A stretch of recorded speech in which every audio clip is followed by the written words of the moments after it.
மகிழ்ச்சி அடைகிறேன். மொழி என்பது நமக்கு அவசியமானது. மும்மொழி அல்ல, எம்மொழியாக இருக்கக்கூடிய தமிழில் ஒன்றிலே ஆங்கிலம் நமக்கு அவசியமாக இருக்கிறது. கரெக்ட் இல்லையா? சொல்லுங்க. எல்லோருக்கும் அவசியமானது மொழி. ஆனால் இந்த துறையில் நீங்கள் செல்வீர்கள் என்று சொன்னால் எல்லா மொழியும் கற்றுக்கொள்ள முடியும். நீங்கள் எந்த மொழியை என்னிடம் கேள்வி கேட்டாலும் அந்த மொழிக்கு நான் பதில் தர முடியும். ஏனென்றால் எனக்கு வழிகாட்டியாக இருந்தது கப்பல் துறை. நான் சிறுவயதில் இருக்கும்போது அண்ணாந்து பார்த்தேன், வானத்தை அண்ணாந்து பார்க்கும்போது இதிலெல்லாம் நான் ஏற முடியுமா என்று சொல்லி. ஆனால் மாதத்திற்கு ஒரு நாள், மாதத்திற்கு 2 நாள் என்று இல்லாமல் பல நாட்கள் கடந்து செல்லக்கூடிய அளவிற்கு என்னை வழி நடத்தியது கப்பல் துறை. நீங்கள்லாம் யாரெல்லாம் +2 படிச்சிருக்கீங்க? கை தூக்குங்க. எத்தனை சதவீதம் இந்த கல்வி ஆண்டிலே எவ்வளோ மார்க் எடுப்பீங்க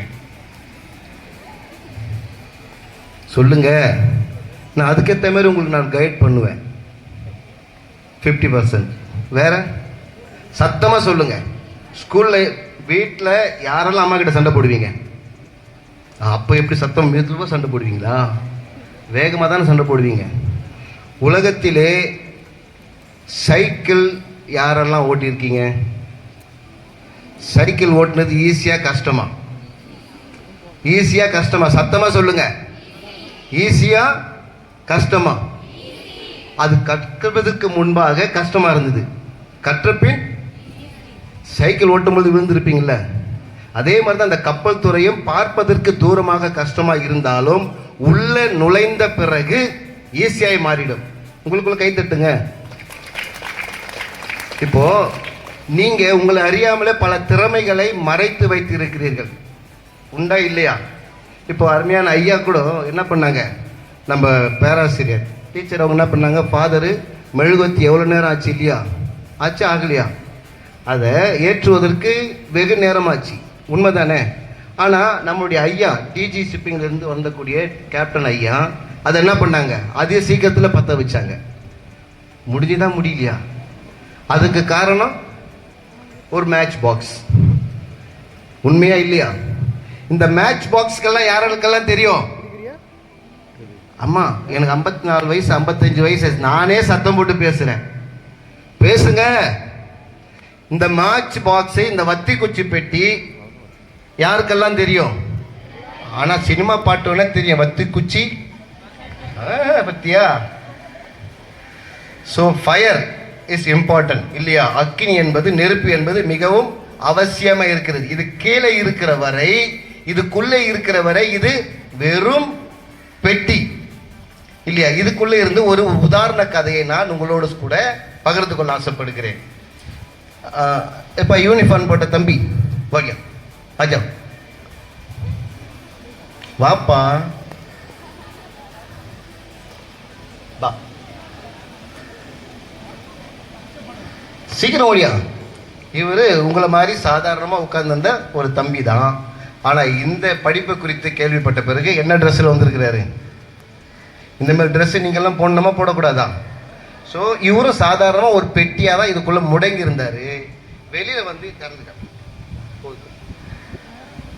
பஸ் ஏன் இந்த மாதிரி இருந்து வெளியிலேருந்து எல்லாம் எட்டி பார்த்துட்டு இருக்கு. எல்லாரும் அமைதியாக ஆடுறாங்க, பாடுறாங்க, கொள்றாங்களே, நான் மாத்திரமே இதுக்குள்ள முடங்கி இருக்கிறனேன்னு சொல்லிட்டு முடங்கி அழுது கொண்டிருக்கிற வேலையில இந்த பக்கத்துல இருக்கு பார்த்தீங்கன்னா ஒரு மருந்து, பக்கத்துல பார்த்துருங்க அந்த மருந்து. இந்த மருந்து சொல்லிச்சு, தம்பி நீ ஏன் முடங்கி கிடக்கிற, என்னோடு கூட இணைந்து பற்ற வைப்பா என்று சொன்னால் இந்த உலகத்தையே நீ அக்னியாக மாற்ற முடியும், நெருப்பாக மாற்ற முடியும், ஒளியாக மாற்ற முடியும், தீபமாக மாற்ற முடியும் என்று சொல்லி அது என்ன பண்ணுச்சு, எக்ஸ்பிளைன் பண்ணுச்சு. இதுக்குள்ள இருக்கிற வரை இது சாதாரண ஒரு குச்சி. ஆனா வெளியே வந்த பிறகு இது என்னாச்சு, தீப்பந்தமாக சுடர் விட்டது.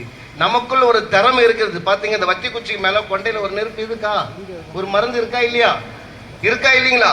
சோ அதே மாதிரி உங்களுக்குள்ள திறமைகள் புதைந்து இருப்பதை அது வெளியே கொண்டு வருவதுதான் கப்பல் துறை. கைத்தட்டுங்க, கைத்தட்டுங்க. இந்தியாவிலே முதலாக ஒரு பெண் ஒருவர் என்னவா இருக்கிறாங்க, கேப்டனா இருக்கிறாங்க, ராதிகா மேனன்.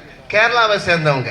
கேரளாவை சேர்ந்த ஒரு பெண்ணானவர் என்னவா இருக்காங்க, கப்பலின் கேப்டனா இருக்கிறாங்க. ஐயாவும் ஒரு கேப்டன், ஐயாவும் ஒரு கேப்டன். ஆகவே உங்களுக்குள் இருக்கிற திறமைகளை நீங்கள் பயன்படுத்தினால் மேலாக செல்லலாம். அதுவரை நீங்களும் எப்படி இந்த பெட்டிக்குள்ளாக அடங்கி இருக்கக்கூடிய ஒரு வத்தி குச்சி தான். ஸோ நீங்க எல்லோரும் மேலாக வருவதற்காக தான் இப்படியாப்பட்ட கல்லூரியை சார்ந்த நிர்வாகங்கள் எல்லாம் உங்களுக்கு ஒரு காட்சியாக இருக்கிறது. இவர்களுக்கு பல ஆலோசனைகள் கேட்கலாம். நீங்க அவை உங்களுக்குரிய வாய்ப்பை நீங்கள் தவற விடாமல், இந்த வயதிலே நீங்கள் புறக்கணித்தால் உங்களை இந்த உலகம் புறக்கணிக்கும். இந்த வாய்ப்பை நீங்கள் தவறவிட்டால் வாழ்க்கையானது உங்களை புறக்கணிக்கும். ஆகவே தாயின் கருவானவள், தாயில் இருக்கக்கூடிய தாயானவள் அவங்க என்ன பண்ணிருப்பாங்க? பிரசவ வேதனை. அம்மாவுக்கு தெரியும். அம்மா பிரசவ வேதனை பட்டுதான் அந்த வழியோடு தான் என்ன பண்ணி எல்லாம் பெற்றெடுத்துருக்கிறாங்க. அந்த வழியை விட உலகத்தில் வேற வழியே கிடையாதுங்க. ஆகவே எதையும் நீங்கள் சுலபமாக நினைத்தால் உங்கள் வாழ்க்கையானது சுலபமாக மாற்றி உங்களை வேறு திசைக்கு